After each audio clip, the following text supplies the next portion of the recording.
Morning everyone, this is Lincoln. Today is 17th of January 2022, Monday, now 8:10. This time I want to talk about 두산중공업에 대해서 말씀드리도록 하겠습니다.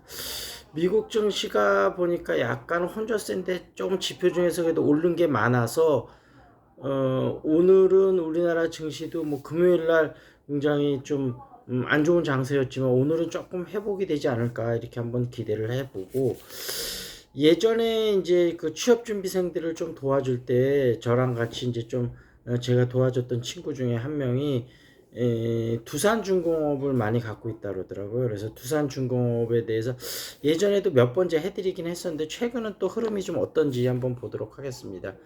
2150원이고 2.66% 금요일 날은 떨어졌습니다.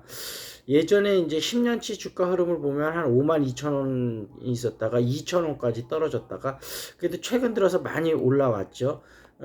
지금 많이 올라오게 된 배경은 주식이라든지 기업에 좀 관심 있는 분은 아시겠지만, 사실 두산그룹이 예전에 이제 그 원래 이제 B2C 기업이었다가 B2B 기업으로 나름대로 좀 체질 개선을 그래도 성공한, 굉장히 사실 B2C에서 B2B로 가는 건 굉장히 어려운 일인데 그렇게 성공을 좀 했었고, 근데 계속 자금 부담에 좀 시달리고 있었는데 특히 두산건설이 굉장히 좀 자금을 많이 빨아들였었는데 결국 두산건설을 정리를 하면서 두산그룹이 조금은 그래도 그 무거운 짐을 좀 벗어버리는 모양새고, 더군다나 그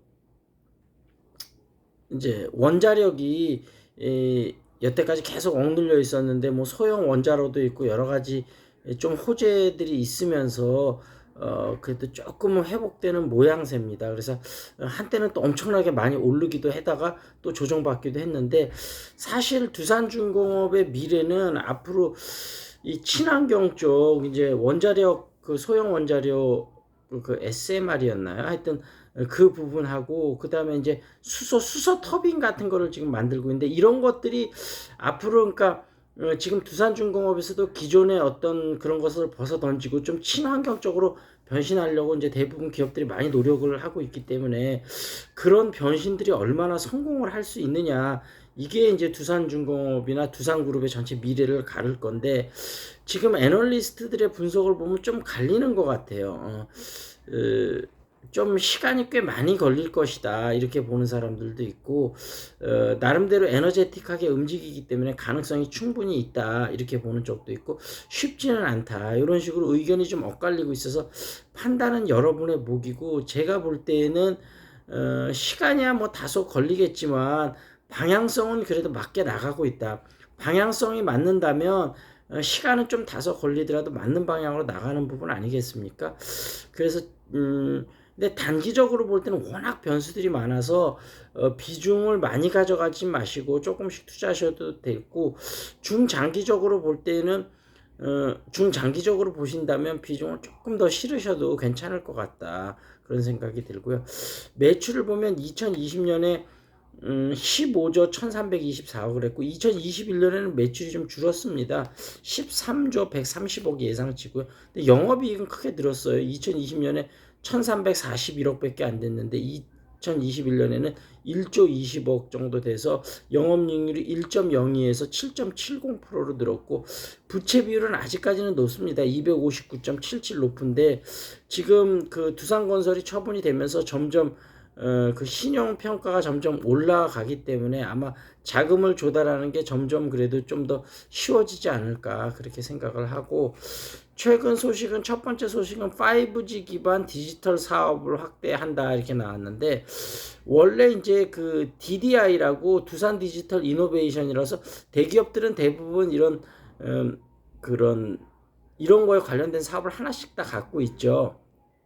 근데 이번에 이제 강원도에서 강원 테크노파크하고 에릭슨 LG하고 해갖고 디지털 생태계, 처음에 볼 때는 두산중공업이 무슨 생뚱맞게 디지털 사업을 하나, 근데 나름대로 기사를 읽어보니까 충분히 가능성은 있는 것 같습니다. 에릭슨 LG가 또 같이 하고, 그 다음에 또 두산 디지털 이노베이션도 대기업이 가진 뭐 이쪽이 그렇지만 어느 정도 기술력이 있습니다. 그래서 강원도 쪽에 디지털 생태계를 조성하는, 강원도가 또 나름대로 뭐 수도권 같지는 않을 거 아니에요. 그러니까 지금 이런 데하고 잘 협력을 해서 그런 거를 좀 해서 만약에 지금 이런 IT 기업들을 많이 유치를 할 수 있다면, 그것도 강원도 발전에도 그렇고, 요즘은 또 뭐 어차피 지역의 구애를 안 받잖아요. 뭐 인터넷만 접속이 되면 어떤 곳에서도 사업을 할 수 있기 때문에 그런 부분들이 있고, 최근에 주가가 조금 호재를 받는 이유 중에 하나는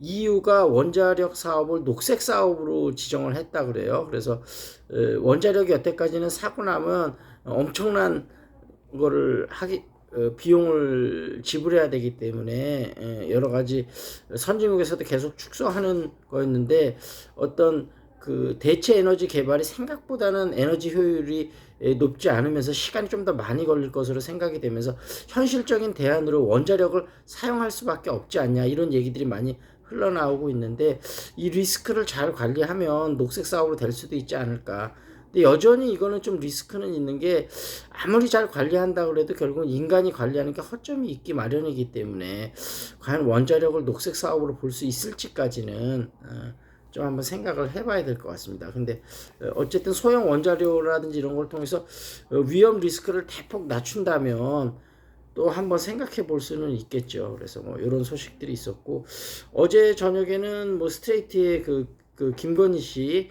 그 사건이 여러 가지 보면, 진보 측에서는 또 비난이 되게 많고 보수 측에서는 오히려 능력 있다 이렇게 인정하는 분이고, 굉장히 좀 엇갈리는 것 같더라고요. 그래서 그 정도 하고 예, 이 정도에서 마무리 짓고, 두산중공업은 어찌됐든 제가 아까 말씀드린 대로 그런 방식으로 여러분이 좀 더 리서치가 많이 좀 필요할 것 같아요. 두산중공업은 워낙 애널리스트들 사이에서도 좀 엇갈리는 기업이라 여러분이 잘 판단을 하시면 좋을 것 같고요.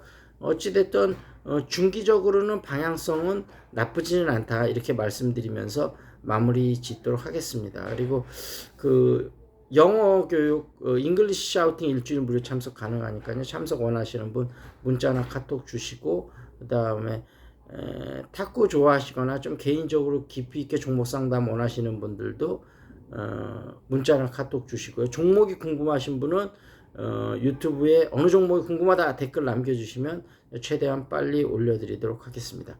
자, 여기서 마무리 짓겠습니다. That's it. This is Lincoln. See you next time.